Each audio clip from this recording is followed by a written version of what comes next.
മഹേഷിന്റെ പ്രതികാരത്തില് മഹേഷിനെ എൽദോ തല്ലിയില്ലായിരുന്നുവെങ്കില് എന്തായിരിക്കും സംഭവിച്ചിട്ടുണ്ടാവുക? മഹേഷ് ചിലപ്പോൾ വെറും ഒരു സാധാരണ ഫോട്ടോഗ്രാഫറായിട്ട് അങ്ങനെ ജീവിച്ചു പോവായിരിക്കും. പക്ഷേ ആ അടി മഹേഷിനുണ്ടാക്കിയ സ്ട്രെസ്സാണ് പിന്നീട് മഹേഷിനെ മികച്ചൊരു ഫോട്ടോഗ്രാഫറാക്കിയതും ലൈഫിൽ ജയിക്കാൻ പ്രേരിപ്പിച്ചതുമൊക്കെ. ഇതുപോലെയാണ് നമ്മുടെയൊക്കെ ലൈഫിലും സ്ട്രെസ്സിന്റെ കാര്യം. പൊതുവെ സ്ട്രെസ്സ് ഒരു വില്ലനാണെന്നാണ് പലരുടെയും ധാരണ. എന്നാൽ സൈക്കോളജി പറയുന്നത് സ്ട്രെസ് എപ്പോഴും ഒരു വില്ലനല്ല എന്ന്. Sometimes it becomes a hero. Stress എപ്പോഴൊക്കെയാണ് ഒരു ഹീറോ ആയി മാറുന്നതെന്ന് നമുക്കൊന്ന് പരിശോധിച്ച് നോക്കാം. മനസോളജിസ്റ്റിലേക്ക് സ്വാഗതം. നമ്മുടെ പേഴ്സണൽ ഗ്രോത്തും സ്ട്രെസ്സും തമ്മിൽ ഒരു കണക്ഷൻ ഉണ്ട്. അതെന്താണെന്നറിയോ? സ്ട്രെസ്ഫുൾ ആയിട്ടുള്ള ജീവിത സാഹചര്യങ്ങൾ നേരിടേണ്ടി വരുമ്പോൾ നമുക്ക് പലപ്പോഴും നമ്മൾ അറിഞ്ഞോ അറിയാതെയോ ഒക്കെ പുതിയ ചില സ്കിൽസ് ഉണ്ടാവാറുണ്ട്. മഹേഷിന്റെ ഉദാഹരണത്തിൽ പറഞ്ഞതുപോലെ പ്രതിസന്ധികൾ നമ്മളെ പുതിയ കാര്യങ്ങൾ ലേൺ ചെയ്യാനും നമ്മുടെ കംഫോർട്ട് സോൺ ബ്രേക്ക് ചെയ്യാനൊക്കെ ഹെൽപ്പ് ചെയ്യും. ഇതിനെയാണ് പോസ്റ്റ് ട്രോമാറ്റിക് ഗ്രോത്ത് എന്നൊക്കെ പറയുന്നത്.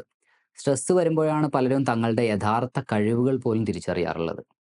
കൂടാതെ ഭാവിയിലെ പ്രശ്നങ്ങളെ നേരിടാനുള്ള സ്ട്രെങ്ത് നൽകാനും സ്ട്രെസ്സിന് കഴിയും. ചൂടുവെള്ളത്തിൽ വീണ പൂച്ച പച്ചവെള്ളം കണ്ടാലും പേടിക്കും എന്ന് കേട്ടിട്ടില്ലേ?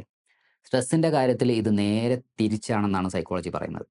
അതായത് ജീവിതത്തിൽ മിതമായ അളവിൽ സ്ട്രെസ് എക്സ്പീരിയൻസ് ചെയ്തിട്ടുള്ളവർക്ക് സ്ട്രെസ് തീരെ എക്സ്പീരിയൻസ് ചെയ്യാത്തവരെക്കാൾ റെസിലിയൻസ്, അതായത് മാനസികമായിട്ടുള്ള കരുത്ത് കൂടുതലായിരിക്കും. ചെറിയ ചെറിയ സ്ട്രെസ്സുകൾ നമ്മുടെ ഫ്യൂച്ചറിലെ വലിയ പ്രശ്നങ്ങളെ നേരിടാനുള്ള ഒരു വാക്സിനേഷൻ പോലെ പലപ്പോഴും വർക്കാവും. പിന്നെ നമ്മുടെ പെർഫോമൻസ് ഇമ്പ്രൂവ് ചെയ്യാൻ സ്ട്രെസ്സിന് കഴിയും. അതായത് കുറഞ്ഞ അളവിലുള്ള സ്ട്രെസ്സ് നമ്മുടെ അറ്റൻഷൻ കൂടാനും ആക്റ്റീവായിട്ട് കാര്യങ്ങൾ ചെയ്യാനും ഹെൽപ്പ് ചെയ്യും.